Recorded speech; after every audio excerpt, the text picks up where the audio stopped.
할렐루야. 지난번 부활절 연합예배 갔을 때 내빈들과 기빈들 인사하시는 분들마다 나와서 할렐루야 그러시더라고요. 그래서 제가 저분들이 평상시에 예수님을 아시는 분들인가 하고 궁금증이 막 생겼습니다. 근데 전부 하나같이 나올 때 전부 첫인사는 다 할렐루야 그래요. 제가 놀렐루야 하고 놀랬습니다. 할렐루야가 무슨 뜻인지 다 잘 아시죠? 근데 어느 교회에서 재미난 일이 있었습니다. 할렐루야 그러니까 친구를 전도한 나이 드신 어르신이 그 이야기를 하니까 옆에 있는 친구분이 묻습니다. 할렐루야가 뭔 뜻이지? 그러니까 그것도 잘 모르나 이러면서 설명하는데 저기 춘향이가 이도록 만난 데가 어디지? 그러니까 그게 강할루지. 그 농개가 외장을 안고 뛰어내린 곳이 어디지? 촉성루지. 그래 봐, 하늘에는 가면 할렐루야가 있는 거야. 하늘을 소망하고 살자, 그런 의미에서 꿈보다는 해몽이 더 좋았습니다. 할렐루야. 무슨 의미입니까? 하나님을 찬양합시다. 우리의 삶 속에 함께 하신 하나님을 찬양하고 우리와 동행하신 하나님을 찬양합시다 하는 것이 할렐루야의 참된 의미죠. 우리에게 세일을 행하시고 우리의 삶을 인도해 오신 그 하나님의 역사를 찬양하는 것, 그것이 진정한 할렐루야입니다. 자, 오늘 본문은 예수님이 부활하신 후에 두 제자와 함께 동행을 하십니다. 그래서 한 사람은 글로바고 한 사람은 이름도 없는 한 제자입니다. 그런데 이들이 지금 예루살렘에서 예수님이 십자가에서 고난받으시고 죽으신 것까지는 다 지켜보았는데 그 이후에 3일을 못 기다리고 이들은 엠마오로 내려가고 있습니다. 그때 예수님께서 그들에게 동행하시면서 하나씩 말씀을 가르치십니다.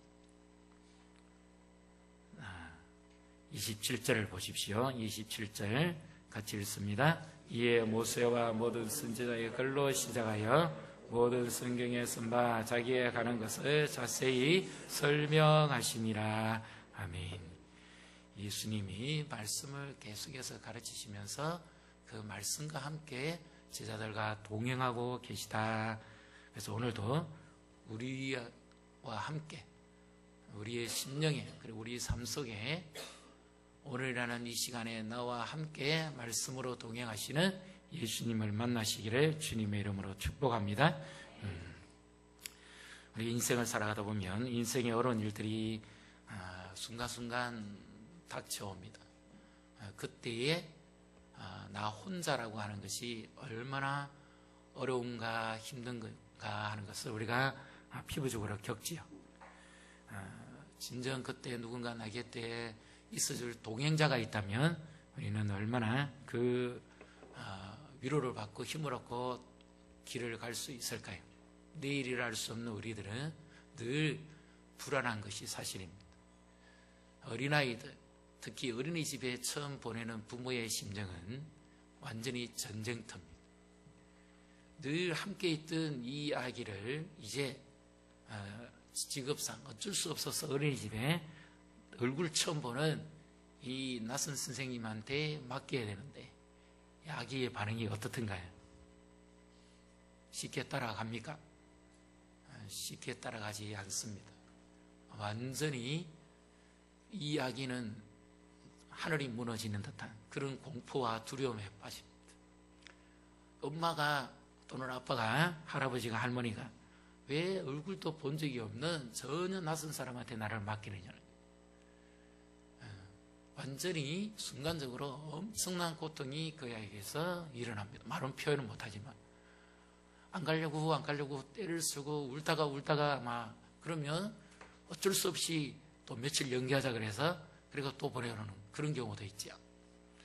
지금은 좀 괜찮습니다만은 자녀를 군에 보낼 때 요즘은 딸도 군대 가잖아요. 자원해서.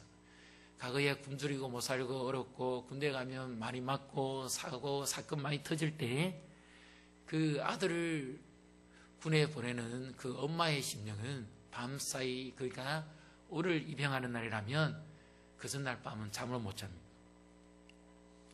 늘 내 품 안에 있던 자식이 떠나서 낯선 문화, 낯선 사람들에게, 그것도 군에서 잘 먹지도 못하고 그렇게 살아야 할 것을 생각하는 그 엄마의 마음은 정말 뭐라고 표현하지 못할 만큼 아프고 힘든 거죠. 요즘은 아빠들도 다 겪어봤지만 그래도 여전히 자녀를 군대 보내거나 또 타지나 타국으로 보낼 때 이런 아픔이 있는 거지. 그래서 인생에 그뿐만 아니라 질병으로 고통당할 때, 아니면 누군가를 계속해서 돌봐야 되고 힘든 상황에 있는 사람들, 그 짐을 지고 간다는 것은 정말 어렵고 힘든 일입니다.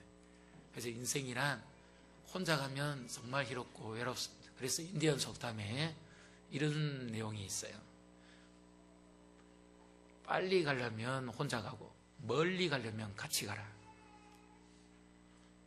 인생은 어디로 가느냐? 빨리 가는 게 중요한 게 아니라 누구랑 같이 가며 어느 쪽으로 가는가, 그 방향이 같이 가는가, 그것이 진정으로 중요한 거죠. 그래서 부부가 전혀 섭남섭녀가 만나서 생각도 다르고 가치관도 다르고 이 모든 추구하는 바가 다른 이 남녀가 만나서 가정을 이루고 부부 생활을 하면서 한 길을 같이 간다고 하는 부부의 동행은 마음을 맞추지 않고서는 도무지 같이 갈 수가 없는 사이죠. 그래서 우리는 동행한다고 하면 마음을 맞추고 뜻을 조정해야 됩니다. 그렇게 할 때 진정 하나님이 우리에게 원하시는 것이 무엇인가 하는 것을 우리가 깨닫게 되는 거죠. 예수님과의 동행도 역시 마찬가지입니다. 예수님이 그들과 함께 하시고 동행하셨지만 어떻게 된 판인지 이 제자들은 믿음이 없었습니다. 예수님이 동행하고 있다는 것도 모르고 있습니다. 자, 25절을 보십시오. 25절을 같이 읽습니다. 이르시되 미련하고 선지자들이 말한 모든 것을 마음에 드디 믿는 자들이여. 마음에 드디 믿는다. 믿는 건 아닙니다. 차마 신이 없다고 라고 하는 책을 쓴 저자가 무신론자들은 무엇을 믿느냐? 무신론자들은 신을 안 믿습니다. 근데 무신론자라고 안 믿는 건 아니에요. 뭘 믿느냐? 자기 자신을 믿는 것이 무신론자. 자기 생각과 판단과 경험과 자기가 가지고 있는 모든 것을 믿는 것, 자기 힘을 믿는 사람이 무신론자의 특징입니다. 신의 존재를 인정하고 유신론자, 쉽게 말해서 믿는 사람들은 무엇을 인정하느냐? 신이 있다는 것을 인정합니다. 그러나 그것만으로 믿는 건 아니죠. 우리 사랑하는 성도 여러분, 여러분들은 예수님과 동행하십니까? 예수님을 언제 만나셨습니까? 내 삶 속에서 예수님을 개인적으로 만나신 적이 언제입니까?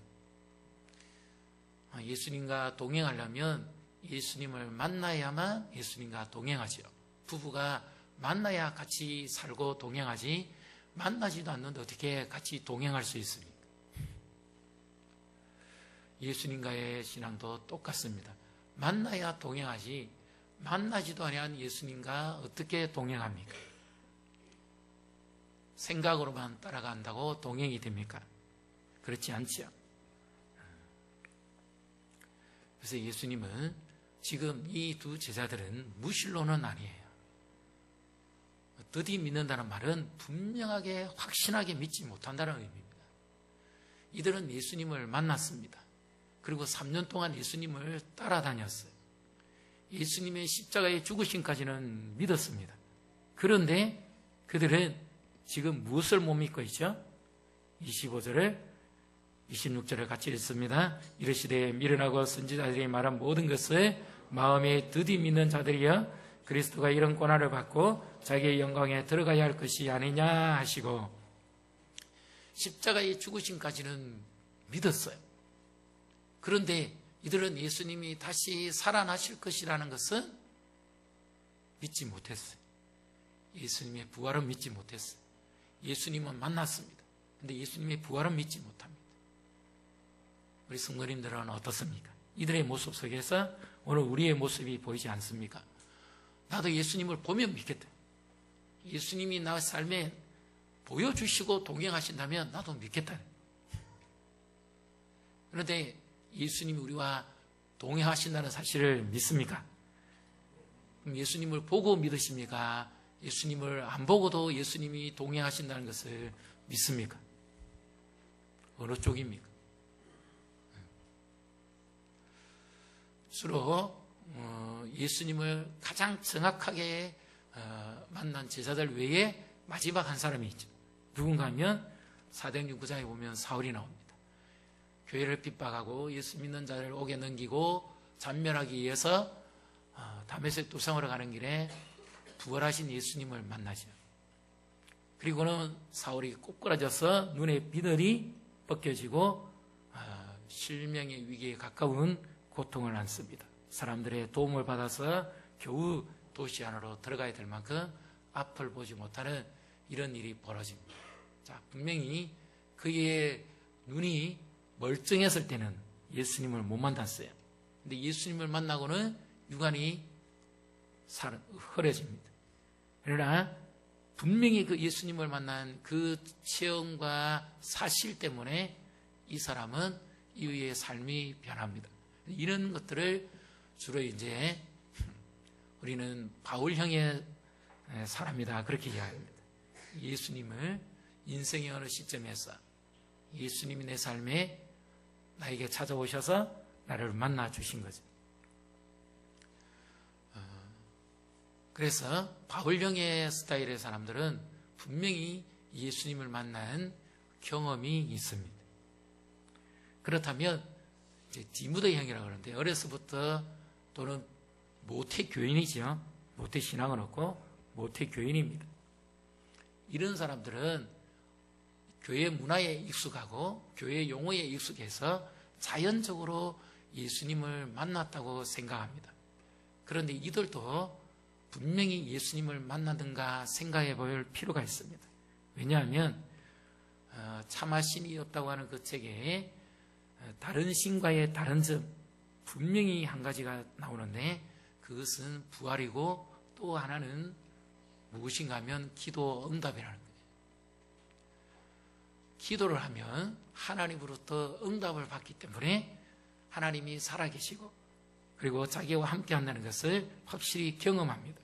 그래서 우리가 인생을 살아가면서 스트레스도 받고 때로는 질병으로 때로는 예기치 않은 사고로 예기치 않은 어려움을 당하고 또 직장에서나 사회에서나 스트레스나 상처를 받고 힘들어질 때 부부관계가 원만하지 못할 때 뭐 자녀 양육을 하면서 힘들어질 때 이런 모든 것들을 우리는 경험하고 살아갑니다. 그러면 그때 기도해서 응답을 받으면 살아계신 예수님을 만난 거죠.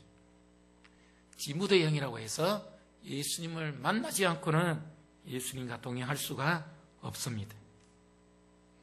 옆에 분 보시고 여쭤보십시오. 당신은 바울형입니까? 디모데형입니까? 아니면 아직 예수님을 못 만났습니까?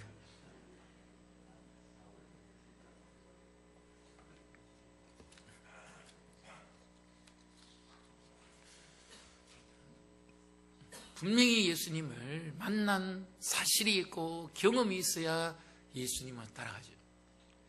그런데 예수님이 이 제자들에게 오늘 우리에게도 마찬가지야. 자신의 부활하신 모습을 보여주시고 봐라. 내가 이렇게 살아났지 않느냐. 이렇게 하시면 제자들이 훨씬 더 빨리 믿을 수 있잖아요. 그런데 예수님이 왜 말씀만 계속 하십니까? 구약 성경에 모세부터 시작해서 선지자들 시편에 있는 모든 성경의 말씀을 풀어만 주시고 계속 말씀만 전하시고 동행하시고 그러니까 같이 계속해서 걸으시는 거죠. 그리고는 아직까지 자기의 모습을 보여주지 아니하십니다. 왜 이러십니까? 오늘 우리에게도 이것은 궁금증이에요. 예수님이 정말 살아계시다면 한번 어느 시점에 나에게 분명히 나타나서 보여주시고 그러면 내가 믿을 것 같은데, 예수님은 자신의 살아있는 모습을 보여주지는 않고 자꾸 믿으라고만 하시느냐? 어떻습니까, 여러분? 궁금증이 들지 않습니까? 예수님이 부활하셔서 자기의 모습을 보여주시진 않았지만 살아계시다는 것을 무엇으로 계속 이 제자들에게 가르쳐 주십니까? 말씀으로 가르치시죠. 계속 말씀으로. 예수님 자신이 십자가에 고난 받으실 것도 말씀으로, 그리고 죽으셨다가 살아나실 것도 말씀으로 계속해서 제자들에게 이미 누누이 말씀하신 것처럼 십자가를 지셨고 그리고 부활하신 겁니다. 예수님이 모세에게나 선지자에게나 시편에게나 모든 성경에 기록된 말씀들을 일일이 다 풀어주시면서 무엇을 확정시켜 주시기 위함일까요? 이들은 십자가에 죽으신 것까지만 믿습니다. 구속할 자라고 그들은 분명히 믿었습니다. 자, 한번 보십시오. 21절을 보십시오. 21절 같이 읽습니다. 우리는 이 사람이 이스라엘을 속령할 자라고 바랐노라. 이뿐 아니라 이 일이 일어난 지가 사흘째요. 분명히 그 예수님이 하나님의 아들이고 구원자라는 사실을 믿었습니다. 믿었는데 며칠을 못 갔지요? 3일을 못 갔습니다. 3년 제자훈련 받고 며칠 못 갑니까? 3일을 못 넘깁니다.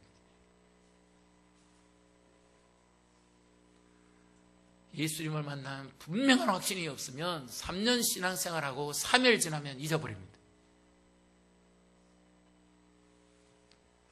그래서 예수님이 내가 너희와 지금뿐만 아니라 언제든지 함께하고 있다, 동행하고 있다는 것을 주시는 증거가 뭡니까?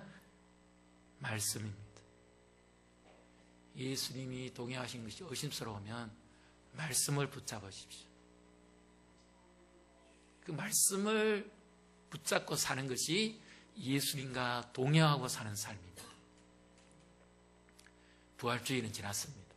사랑하는 성도 여러분, 이제 우리는 부활의 삶과 부활의 신앙이 필요합니다. 교원에 움츠렸던 이 모든 나뭇가지에 이제 다시 꽃이 피는 것처럼 우리의 움츠렸던 영적인 삶이 이제 부활하신 주님과 함께 꽃피고 열매 맺고 새롭게 이 풍성한 삶을 누리시기를 주님의 이름으로 축복합니다. 그래서 진정한 부활의 신앙의 동행은 약속대로 말씀대로 오신 예수님을 믿고 이 말씀과 함께 동행하며 사는 것입니다. 그것이 진정 가장 성숙한 신앙의 특징이요 열매 맺는 자의 신앙의 삶입니다. 예수님이 오늘은 여기 나타나, 내일은 저기 나타났다. 그럼 예수님을 못 만나면 우리는 언제 예수님 한번 만날까요? 태어나서 마지막 죽을 때까지 예수님 한번 만나고 천국 가겠습니까? 그래서 예수님이 언제 어디서든지 자신을 만나고 싶거든. 예수님과 사귀고 싶거든. 항상 어느 곳에서든지 예수님이 내가 너와 함께하고 있다는 것을 보여주시기 위해서 말씀을 가지고 예수님 자신이 늘 동행하신다는 것을 지금 가르쳐 주시는 겁니다. 오늘 지금 예수님이 나와 동행하심을 무엇으로 우리는 알 수 있을까요? 이미 예수님은 2000년 전에 부활하시고 지금은 하늘에 오르셔서 하나님 우편 하나님과 같은 권위와 능력과 영광에 계신데 그 예수님을 우리가 이 땅에서 어떻게 만나겠어요?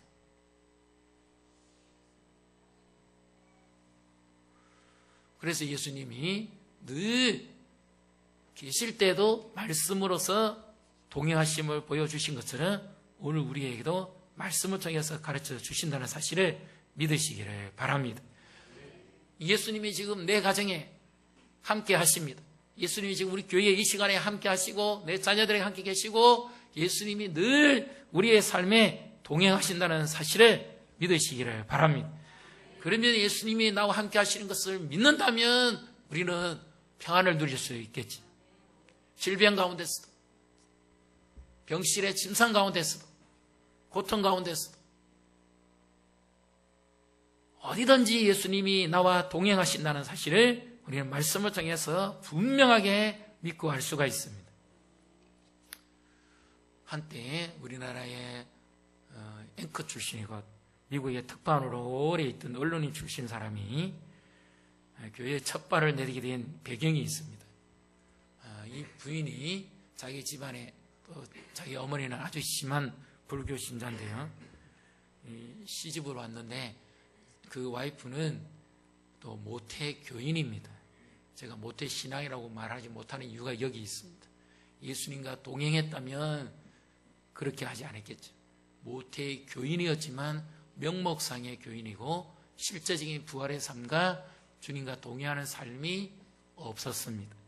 그래서 이 남편하고 결혼을 해서 미래의 꿈을 꾸고 사는데 결혼해 보니까 자기가 생각했던 모든 것은 다 무너졌습니다. 시어머니가 너무 구박을 심하게 하고 교회도 못 나가게 합니다. 그래서 시어머니 그늘에 꼼짝하지 못하고 시집살이 하면서 울먹이면서 지냅니다. 그러다가 남편이 회로 특파원으로 발령이 납니다. 그래서 이제 자기의 그 삶 속에서 너무 괴롭고 힘드니까 외국에 있는 교회를 나가기 시작합니다. 이 남편은 아내가 외국에서 자기가 다 둘이 있는데 아내를 보호해줄 데가 없으니까 자기는 골프 치고 때로는 포카하고 때로는 술도 마시고 재밌게 시간을 지내다가 올라그러면 이 타양에서 타국에서 아내를 돌봐줄 만한 그런 것이 필요한 거예요. 그래서 아내가 교회 간다니까 좋아했던 겁니다. 자기는 마음껏 놀고 예배 마칠 때쯤 되면 교회 주차장에서 아내를 데리고 집에 가면 되는 거예요. 부흥회하는 날은 자기는 더 즐기다가 오면 되는 겁니다. 그래서 아내가 늘 외국에서는 교회를 성실히 나갔는데 이제 다시 특파원 발령이 끝나고 이제 우리나라로 들어왔습니다. 근데 아내가 늘 교회 나가는 버릇이 있어서 주일날 교회 나가려니까 시어머니 눈치를 보고 또 못 나갑니다. 그래서 이제 새벽에 교회를 어쩔 수 없이 이제 새벽 기도에 가는데 그때 이분이 이 아내의 뒤를 따라옵니다. 그 이유는 뭔가 하면 바로 불과 며칠 전에 새벽에 쓰레기를 버리러 나간다는 여인이 사라져버리고 실종돼가지고 돌아오지 않은 사건이 벌어진 거예요.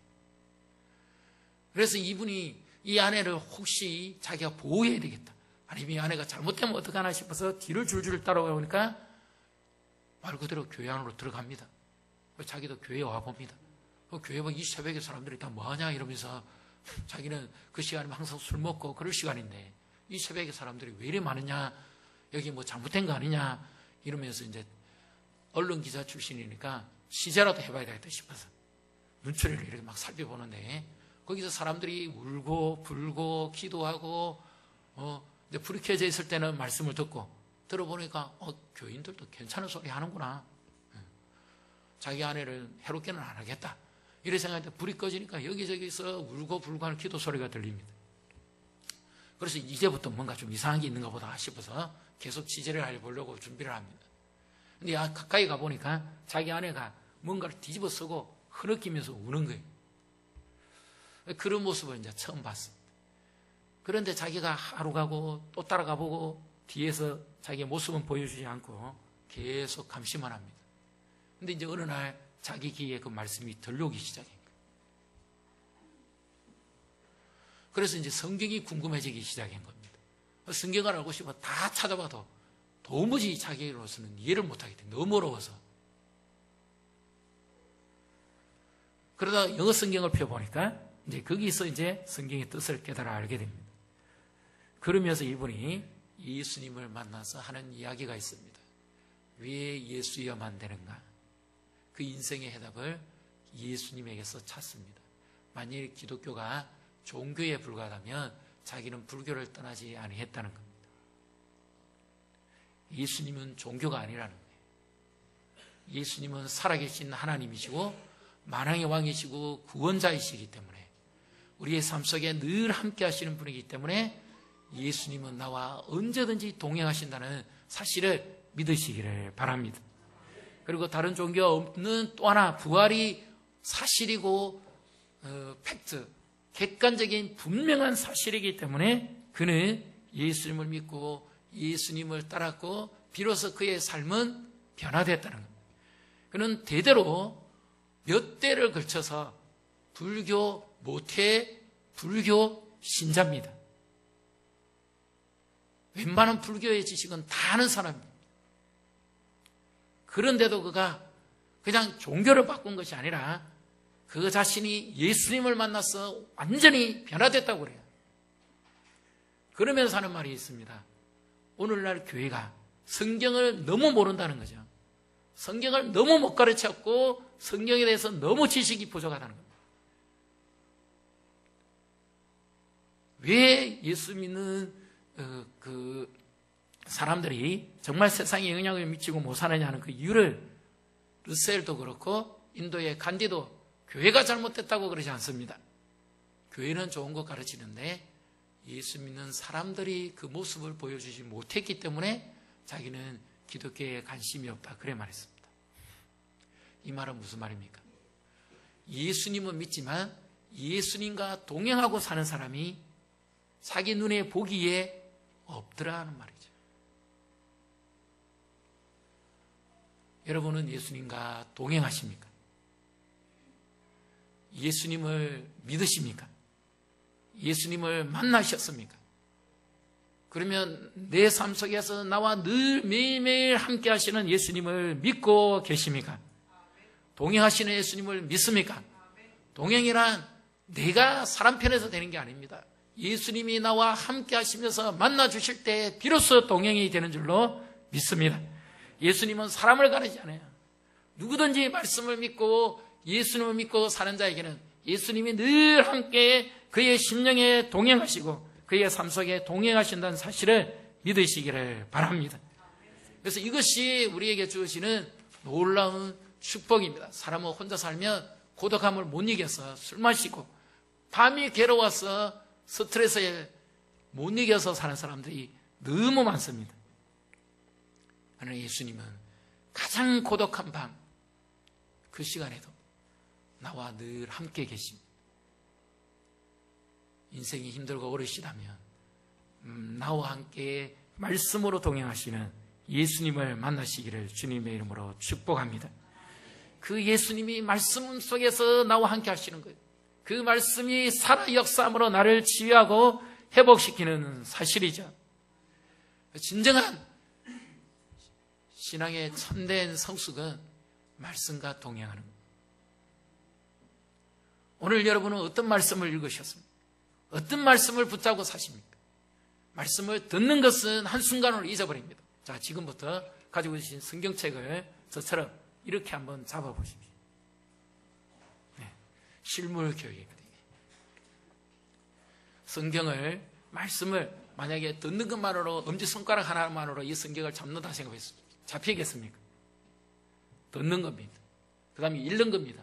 읽는 것만으로 잡는다면 잡을 수는 있겠지만 땡기면 빠져버리겠죠. 그 다음에 세 번째, 묵상하는 겁니다.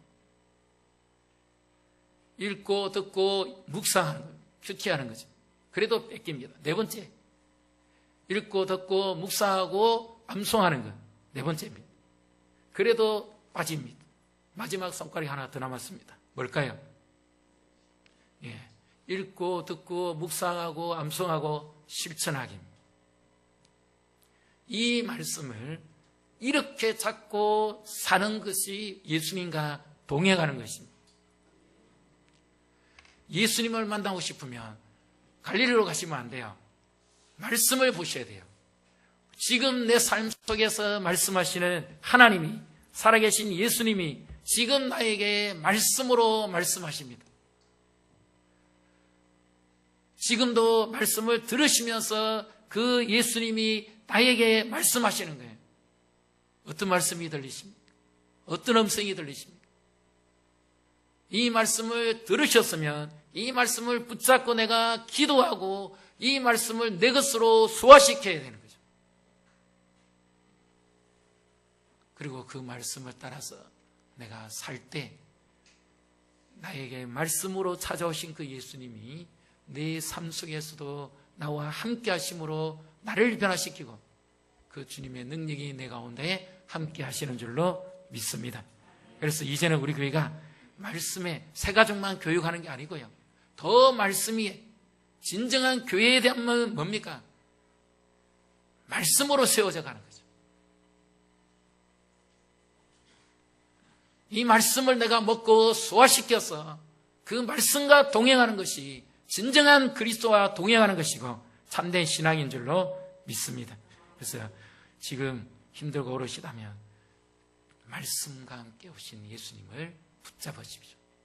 내 삶 속에 내 영혼에 말씀하시는 예수님을 믿고 의지할 때 진정한 평안과 승리를 누리게 될 줄로 믿습니다. 우리 약한 나로 강하게 시간 함께 찬양하면서 결단하도록 하겠습니다. 하나님 앞에